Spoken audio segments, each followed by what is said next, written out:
I can't figure out what HBO is doing at venues. Very good. That's what I was looking for. Okay. Anything else, Alex? We got a ton of calls.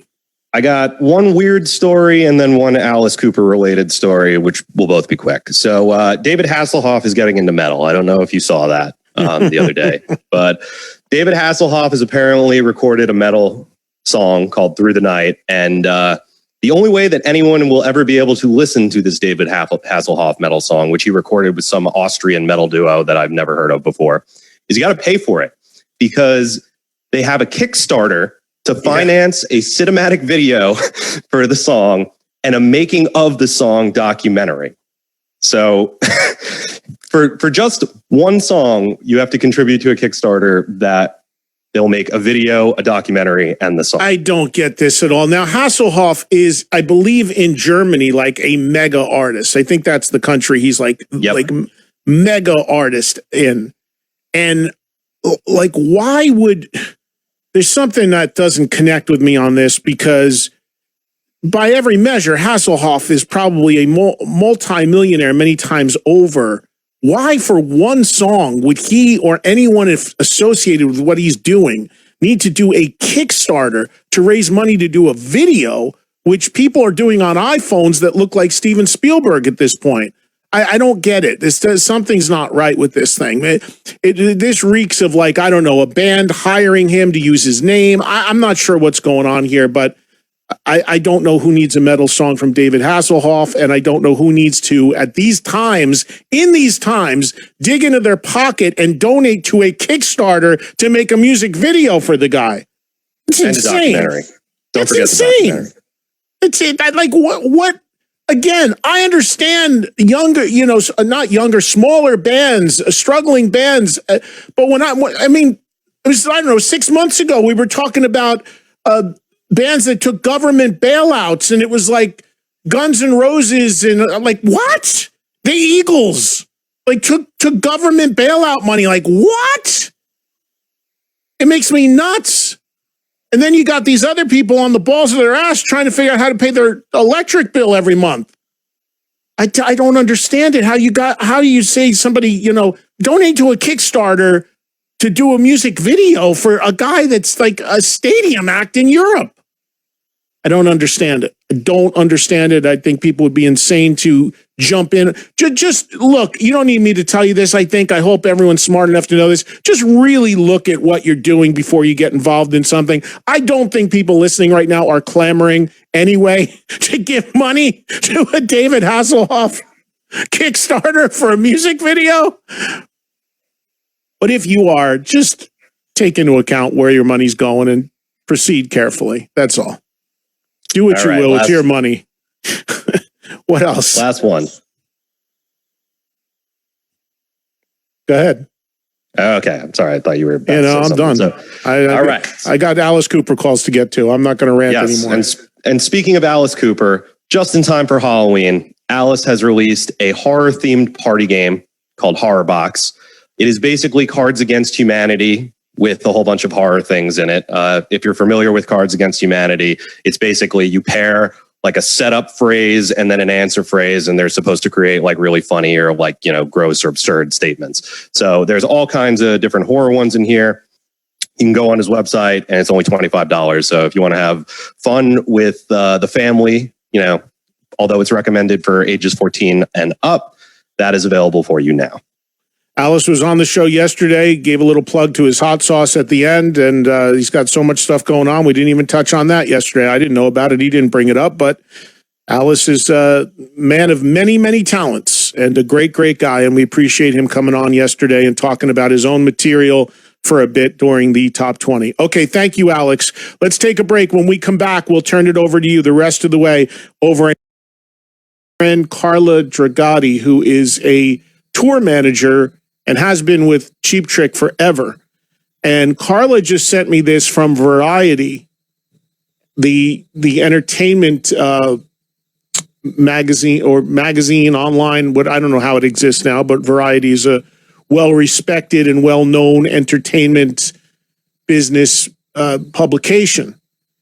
And this was posted, this article came out yesterday. So we've all heard about these venues because of the pandemic, the small venues that are seriously struggling, and many of these major venues may in fact close for good.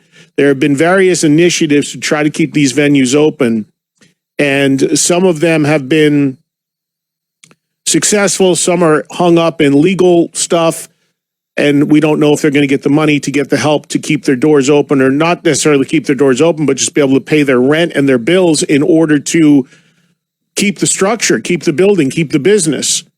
So a guy by the name of Mark Geiger, who is a well-known and well-respected guy in the music industry and was at WME, which is a talent agency, he has launched a $75 million partnership plan to bail out concert venues.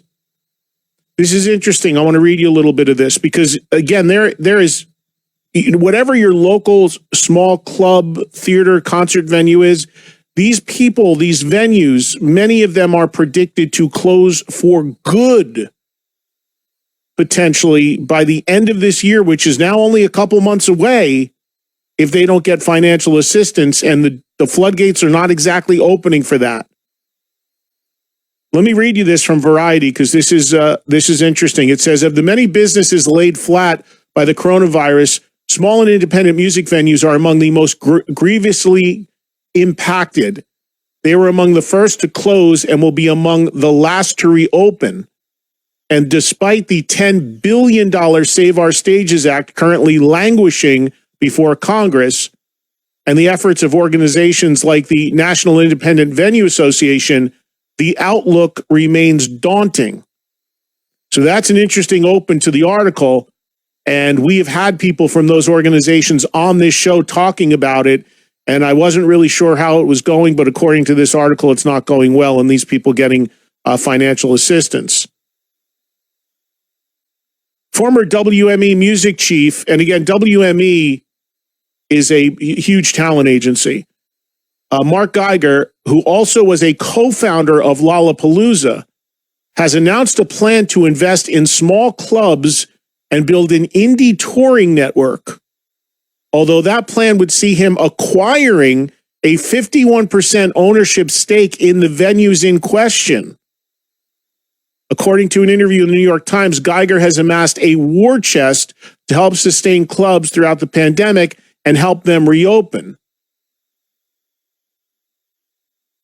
Geiger says, and I quote, one of my favorite things in the world is to go to a club, be treated well, and see an incredible band. So I thought, okay, I'm going to raise a bunch of money and I'm going to backstop all these clubs. I'm going to be a bailout solution for them. And I'm going to call the company Save Live. His proposal for Save Live is to invest in dozens of clubs around the country, buying at least a 51% equity stake in those businesses and help them expand into regional forces once concerts return to full strength, which, are you ready for this? Many observers do not expect to happen until 2022 at the soonest. That's daunting. Everyone's talking about, oh, concerts next year. Everybody is under the thing like, oh, there's only 2 months left in 2020. As soon as 2020 is over, the calendar's going to change. It's going to say January 1st, 2021, and all this shit's going to be behind us. Unfortunately, that is wishful thinking. And this article is about the club and theater level shows coming back full strength. They're saying 2022 at the soonest. Article goes on to say Save Live, which was founded with former WME associate John Fogelman, has secured $75 million in available capital. I'm just going to skim through this a little bit. Some 90% of America's independent music venues expect to shut down within the next few months if they do not receive federal aid, according to a NEVA poll conducted in June. However, the loss of control that comes with Geiger's proposal, especially in the field of independent music venues, is not lost on observers, although few other options are presenting themselves at the moment. So basically, this is a bit of it goes on to say some people have a problem with this and feel it's a bit controversial. guy named Frank Riley of High